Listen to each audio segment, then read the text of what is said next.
P. Well, hike, son. Come on, stop playing with me. Stop playing with me. I'm out here. I'm out here. You see this? Ooh, hold on. I don't know if you can see that clearly. Yeah.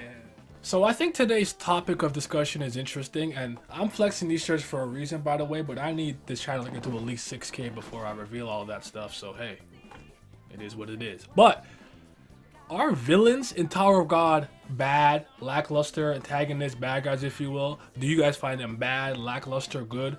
I've actually been hearing a lot of discourse recently about this topic, and I find that there's a large part of the community that don't generally like the antagonists in Tower of God. They think they're poorly handled, or any of the ones that have shown to have some type of evil intentions or something like that, that has all gone into the wayside. So let's talk about it.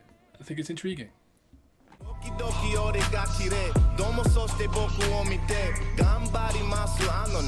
Y'all talking time just tick away. You ain't clocking hours on the day. All that watch is stopping what you claim. Dollar crosses real got me name. Hoping God just get me out this game.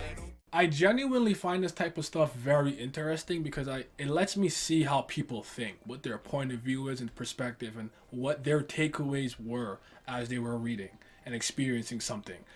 Because I honestly don't really have an opinion on this. I'm of the mind that there's good ones, there's bad ones, some are okay.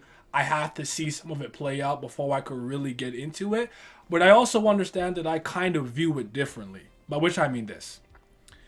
For anyone who doesn't know, I kind of tend to separate antagonists and villains or / bad guys. I don't really do it, but I kind of do it in my mind in the sense that if you are just opposing the protagonist, which is what an antagonist is, then you're technically the bad guy or a bad guy from the Arc Saga, Little, Scuffle, whatever the case is. You could not be a bad person, but you're still an antagonist. All an antagonist is a character that opposes what the main character and or main group is doing. So if it's a sports series and I'm the main character and I'm facing an opposing team and none of them are assholes, they're just the other team, those are the antagonists. It's literally that simple. It's opposed to me going like Frieza or Dio. Like, no, that's an evil motherfucker, right? So it's a little different. That's kind of how I look at it. But at the end of the day, I get the point. I get the overall argument. But so I know that my kind of perspective is a little different than most people. But I actually understand this one argument that I saw a couple times, which is like that any character that we've seen that kind of does have some evil-like intentions or comes across that way, it has somewhat gone to the wayside. I would argue Han Sung-yu came across that way early on in the series. Yeah, at this point, you guys have to know how I feel about what they did to my guy Karaka. I don't recognize him in season 3 at all, or since the last station. I don't know what they've done to him, but my hope is after this, and if they fail or not fail to save Ha-Jin Sung, he goes back to doing what he needs to do.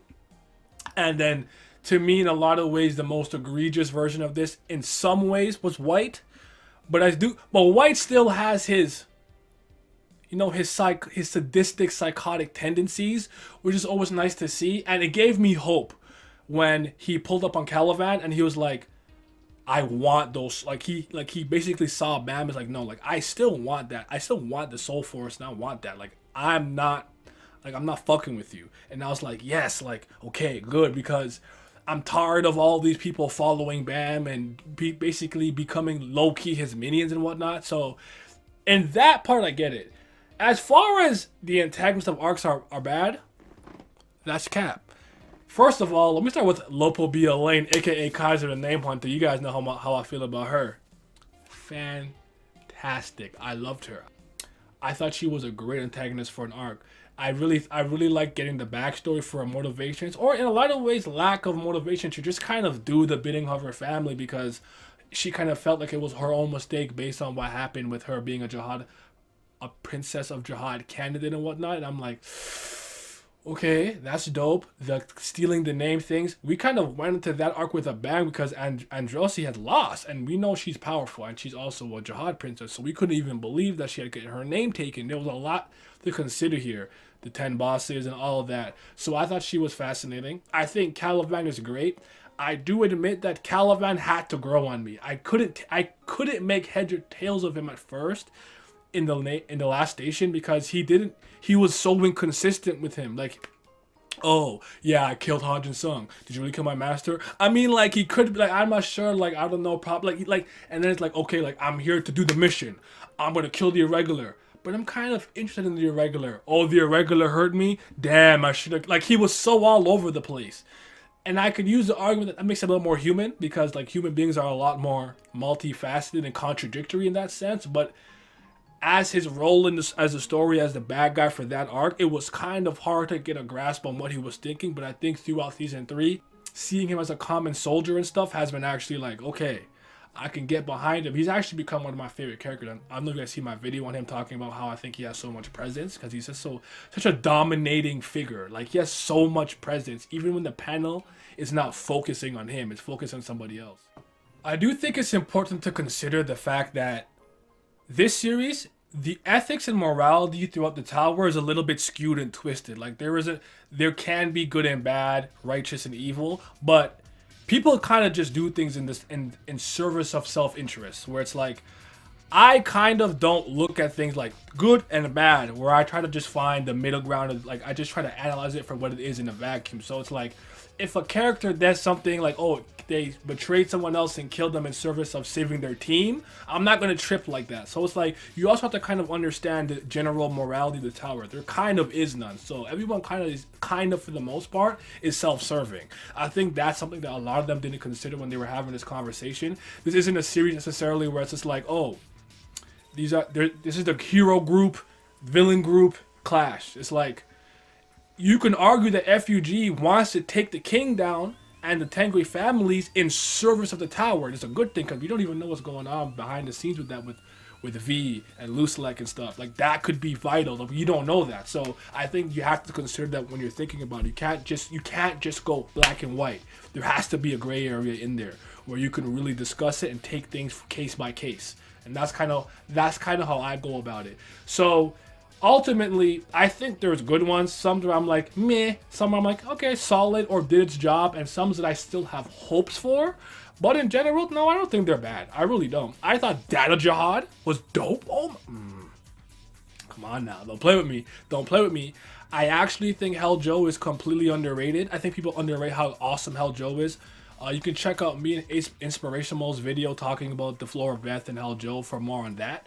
But yeah, I mostly made this because I was very interested in hearing what you guys thought about this in the comment section. So please let's talk about it. Let's hash it out. Good, bad, okay, mediocre, all over the place. You let me know how you think. All right, I'm out. I'm back. One more thing. I know I'm bright as hell, looking like I'm some holy man, but listen, I forgot to bring this up. I'm gonna use a Wonder Woman as an example. The first one, not the second one. That was awful. But as an example. But, okay, so Ares is the bad guy that Wonder Woman has to punch and beat up or whatever, right? But I would argue that Ares is not actually the villain of the story. It's human nature, the human heart, because we're trash. Let's keep it real. We're garbage. We're just not it. Like, Wonder Woman needed something physical to push her and something to punch, but he was more the representation of that thing. I would argue that in The Cage, for the most part, it was more so about family dysfunction and sibling rivalry on top of internal discord within one organization, FUG. So yes, Kel Helm, yes, Doom, but in a lot of ways, I don't think that was the point. More so that they were a representation of something. So keep that in consideration. Sometimes when you're reading a story or something, you might be like, oh, I don't like this bad guy, but think about, did that bad guy represent something thematically, symbolically? Because I think a lot of really competent artists, creative teams, and writers actually do that a lot.